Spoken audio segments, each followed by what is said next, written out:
Epilogue. On one occasion, Gandhiji and I were talking about a girl very dear to both of us. I said,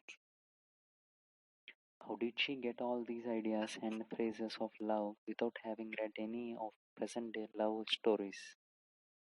Gandhiji said in answer, "But has she not read the Ramayana? Is the Ramayana not a love story too?" This struck me as profound. Then we turned to other matters. Dasharatha's troubles began with love. Then the love of Rama and Sita is the theme and substance of Ayodhya Kanda.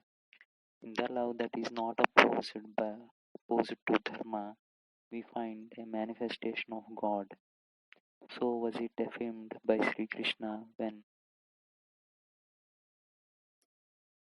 he explained his manifold being to Arjuna. The Ramayana has for its twin theme love that is opposed to dharma also. The Ramayana is undoubtedly a great love story. Those who regard the Ramayana as an allegory interpret Sita as the individual soul and Rama as the supreme being. God seeks and pursues the human soul till he secures it. He is eager to save us. It is enough if we just do not obstruct or resist. There are also other interpretations and applications of the Ramayana. Sita, the female counterpart of the Supreme Being, is the embodiment of compassion and grace. Compassion is the Supreme Mother, and she is enthroned in the heart of the Lord. When she casts her merciful glance on us, we reach the feet of God. Parvati's function in relation to Shiva and Lakshmi's in relation to Hari are both identical and are just variations of the same creed of dependence on God's grace. God as Father and God as Mother are not distinct. If the Lord were to be parted from compassion, our plight would be just that of Ravana, who separated Sita from Rama.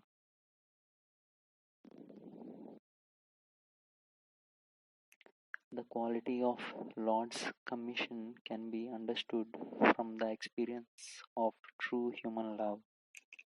Many meanings can be read in the Ramayana and its beauty appreciated in many ways as from a real diamond many glorious colors emanate. 17 months ago I began writing these weekly chapters not without fear and trembling.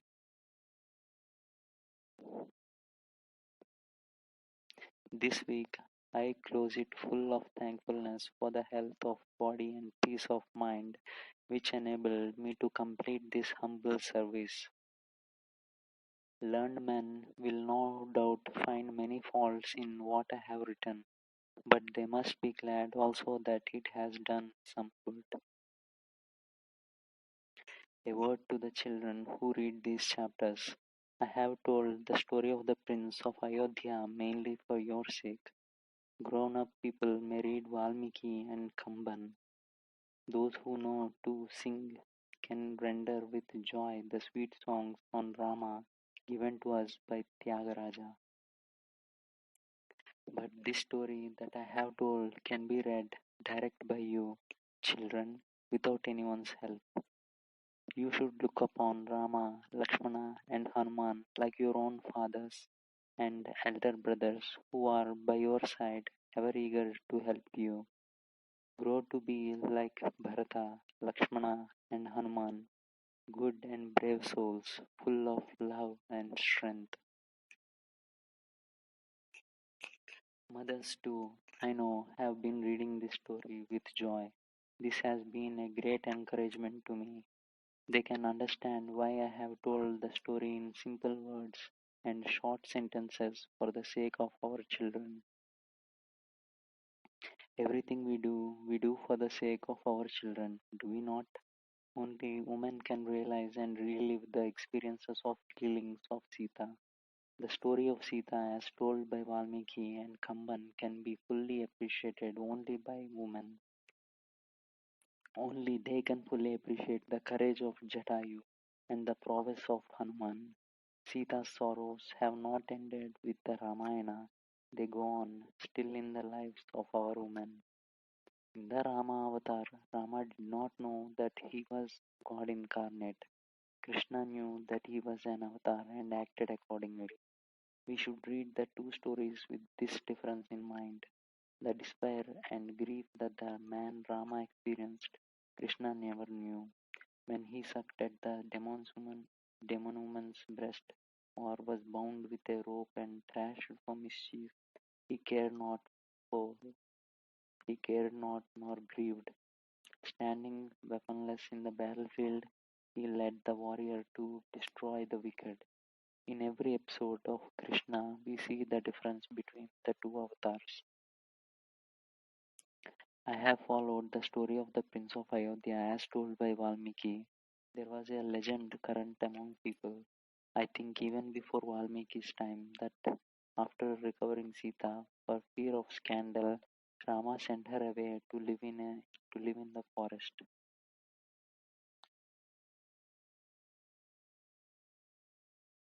This pathetic episode must have sprung from the sorrow-laden imagination of our woman. It has taken shape as the Uttarakanda of Ramayana. Although there was a beauty in the Uttarakanda, I must say my heart rebels against it. Valmiki had disposed of this old legend through the fire ordeal in the battlefield. Even that ordeal does not seem to me as consistent with Rama's character. It is painful to read it. As the prince returned from Mithila, he met Parshurama. I have heard it said that with meeting Parshurama's avatar came to an end. With that meeting, Parshurama's avatar came to an end. Likewise, it should be held, I think, that Rama's avatar came to an end with the slaying of Ravana. After that battle, Rama remained only as a king of that Ikshvaku race.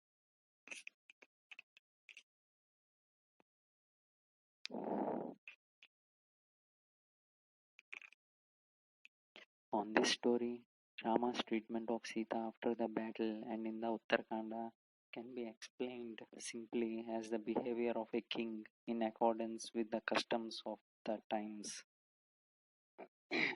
But how can we comment on a work composed thousands of years ago and coming down to us in palm leaf manuscripts subject to corruption? If, even after the fire ordeal in the Yuddhakanda, it is said that in the Uttarakhanda that Sita was sent to the forest, we may take it that it mirrors the voiceless and endless suffering of our Roman folk.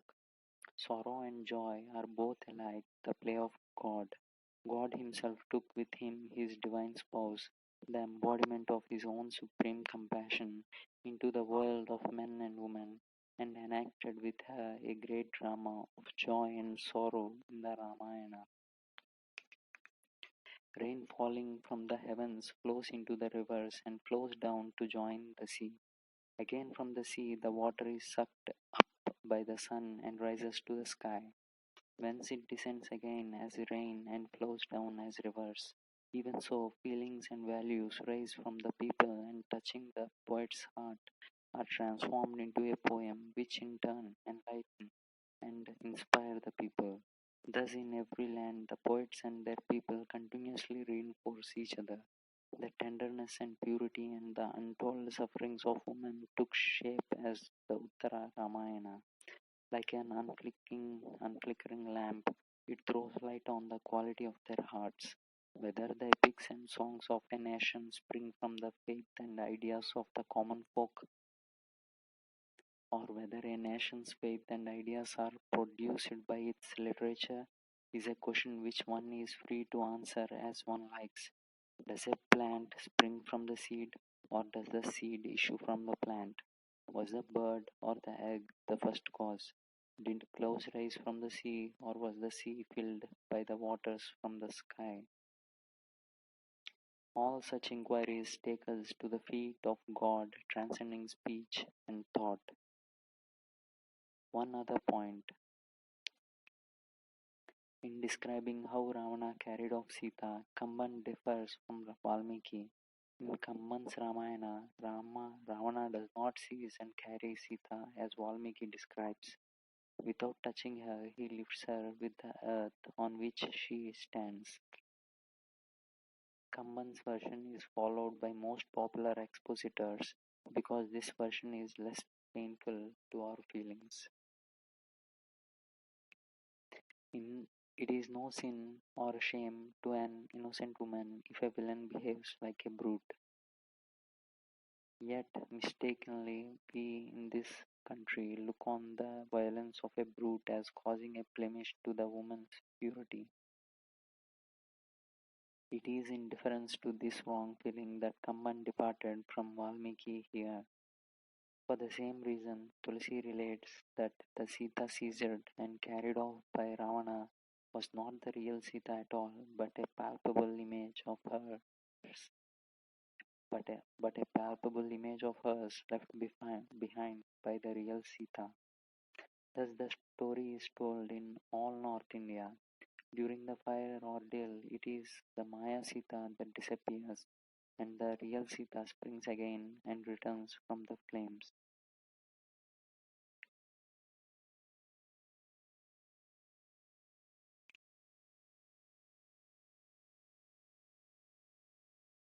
It was perhaps presumptuous on my part to have begun the task, but it was a joy to retell the Ramayana. Now, when it is over, I feel like one awaking from a dream of joy. When the prince left the city, he felt no sorrow. It was only when he lost Sita that he knew grief. So, with me too, when I had to step down from the high office and heavy responsibility, I did not feel at a loss or wonder what to do next. But now, when I have come to the end of the tale of the Prince of Ayodhya, the void is like that of a shrine without a god. Let no one look upon work as a burden. Good work is the secret that keeps life going.